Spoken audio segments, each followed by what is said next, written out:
Gipaambit sa mga debotong Dabawenyo ang ilang debosyon sa Poong Jesus Nazareno, pinaagi sa pagtambong sa gipahigayong traslasyon sa imahen sa nagkadeang kapilya sa Davao City karong adlaw sa kapistahan niini. Ang detalye sa report ni Argil Relator. Sayong miabot sa Black Nazarene Chapel sa New Lanzona Village sa Matina, Davao City ang debotong si Angelina aron motambong sa traslasyon sa imahen sa Poong Jesus Nazareno na sinati matud pa niya ang katumanan sa iyang mga pag-ampo sa Jesus Nazareno. Pasalamat sa grasya nga tagaagmaing panglawas, mga apo, anak. Salamat jud ko. Mutuman jud kana nako pagayon atong una sir. Ubakon kay ko sir maninda taong ko duha ka baldi mo pukong lang ko sa karsada kay dirira kadapit ang akong ginawa. Iyag ako gang gipangayat niya nga maayo lang. Ang mag-asawang Habana nagsuot gayon og customized shirt alang sa kapistahan. Gipadayon na nila diri sa Davao City ang ilang pamanata sa Jesus Nazareno gikan sa Quiapo. Dito na kami nakatira at saka dito na kami namamanata.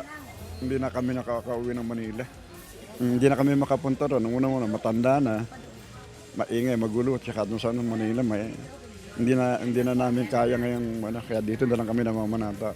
Ako lang namin good health, tapos yung magandang buhay namin isang taon, yung taon-taon.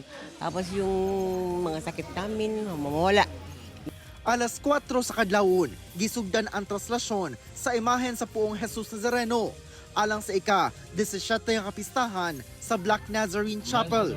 Gisubay sa traslasyon ang nagunang kalsada sa Barangay Matina Aplaya o Barangay Matina Crossing, dayon pabalik sa kapilya.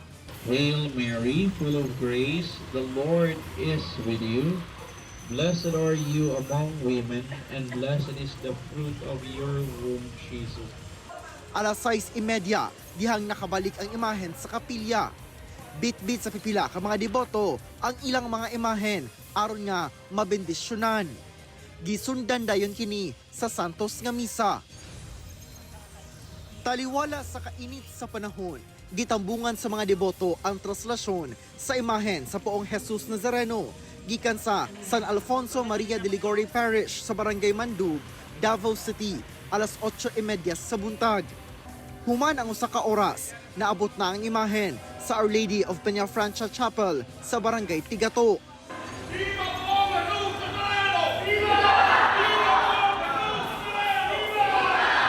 Ang replika nga anaa sa Our Lady of Peñafrancia Chapel, ang ikanapulo nga official replica sa Poong Jesus Nazareno gikan sa Quiapo. Gipangunahan ni Davao Archbishop Most Reverend Romulo Valles ang unang misa. Kini nga devotion is really an old, ancient devotion sa Pilipinas. Usa, kini nga devotion, kung atong dalon sa may paagi, really mahal kayo, makapatandog na to sa atong pagtuo. Kay testimony siya sa old centuries of faith nga mitubo hangtod karon. Dunay ulahing misa pagka alas 6 sa gabi sa Our Lady of Peñafrancia Chapel ug alas 7 sa gabi sa Black Nazarene Chapel. Kauban si Melchor Awing sa kamera. Ako si Argil Relator. 1 Mindanao